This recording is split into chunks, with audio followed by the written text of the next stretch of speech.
ছ লিখো না। ছ লেখো।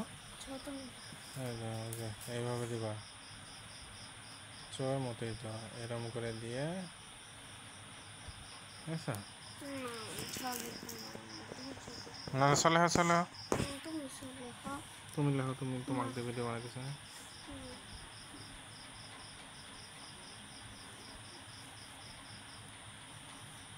তারপর দুইয়ের মতো স লিখিয়ে না এরম দুইয়ের মতো লিখবা, তাইলেই দেখবা স হয়ে গেছে।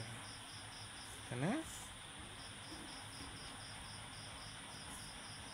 আগে লিখবা কি চ, তারপরে